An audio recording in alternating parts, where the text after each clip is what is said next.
Hi everyone, we're here in London at the Computing Conference 2018 and Thomas Kuhn has joined me. Thomas has a PhD in computer science and currently works for the Fraunhofer Institute for Experimental Software Engineering. Welcome. How are you enjoying your stay so far? Thank you. The conference is great. Thank you. Nice. Okay. Experimental software. What exactly is experimental about the kind of engineering you do?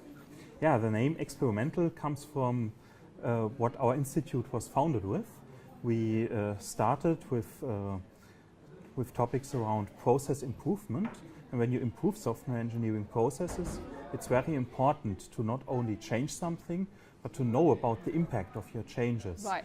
And this was collected, this impact, or evidence about this impact was collected by using controlled experiments. So that was one of our very first topics when the institute was founded. And when was that? That was about 1996. Really? So that's a long way back, talking about computer use. Yeah. It's sort of a long way back. Yeah. That's one of our topics. It's still one of our topics to improve software development processes. But we have developed other topics besides of that now. And what are you focusing on at the moment? So my focus is on embedded systems, in particular software architectures of embedded systems. And one of our hottest topics is the decision support for complex software architectures. So you can imagine when a software system is created, lots of decisions need to be taken. Right. Those decisions have quite a big impact on the system, and sometimes some of these decisions need to be changed at a later time. So it's very important to know about the impact of these architecture changes, because maybe some architecture change breaks something that was working before. Exactly. So you want to avoid actually having to apply it in the field. You want to test it first.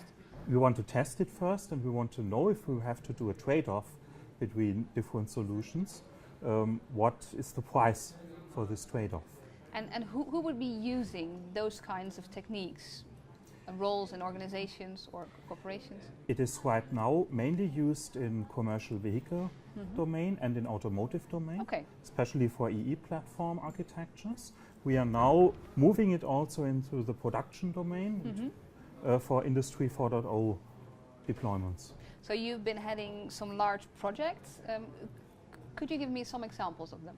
Yeah, so one of the largest projects that we have at the moment, public funded projects, is the BaSys 4.0 project. It is about the development of an Industry 4.0 middleware, where of course also lots of architecture decisions need to be taken.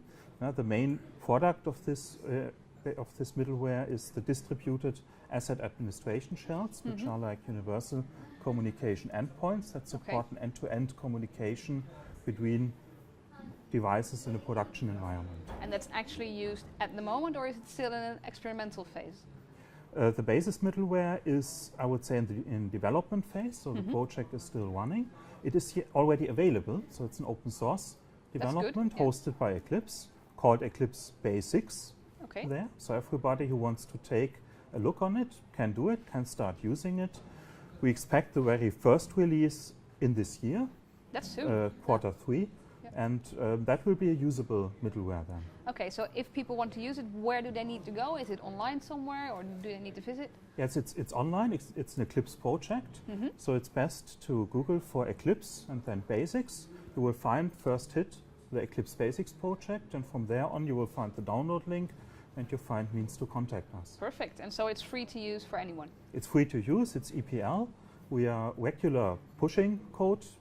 Nowadays, there are several pushes per week, so it's under very active development. It's continuously, And we expect it to continue, at least to continue the development for the next years. Wonderful. And for the next years, where do you see it going? What are your goals? So now we start with a middleware that supports asset administration shells. That's, I would say, an enabler technology. But then the next steps is to bring it to use outside of the project. So of course we have several demonstrators, which are like reference scenarios to try things. But of course there are other people outside the project already today, which are using it, which say, okay, I want to develop my devices to have asset administration shells to be able to communicate with BaSys. And now the next goal is to bring it on a wider basis, to bring more people in touch with it. So if people are using it as an open source tool, are they actually contributing to your research or not yet? I would say at the moment they provide very valuable feedback about the applicability and about features that they say, okay, this is a nice feature, but I would like to have this as well. Or some people say, okay, what you did is okay, but it would be better if you do it that way. And that's perfectly fine, because we need the feedback from the industry to know what is the best way to implement. And to take it a step further. Yes. And if you're looking way over the horizon, what is your dream end state, just to say, your dream goal? I would say what we want to do is a changeable production. So our dream goal would be that a production line that produces today, let's say, echo packs, can change itself within minutes to produce something else if something else is needed. Right, so more towards the predictive maybe even, that they're saying you should change this. You should change this, but that you can also quickly react to changes. Sounds good. So that's in a couple of years maybe? Maybe, so... We'll see. We'll Thank see. you very much. One last question. How are you finding the conference so far? I like it. Today I especially like the first keynote about the IBM Watson. Right, the Watson Health Cloud, yeah. The Watson Health Cloud, that's very interesting, even though with our basic project we are not targeting the health sector, but of course the overall topic, big data and prediction, is a very important one for us as well. Yeah, okay, nice. Thank you very much. If you want to watch any other videos, feel free to click on them and I'll see you later. Bye-bye.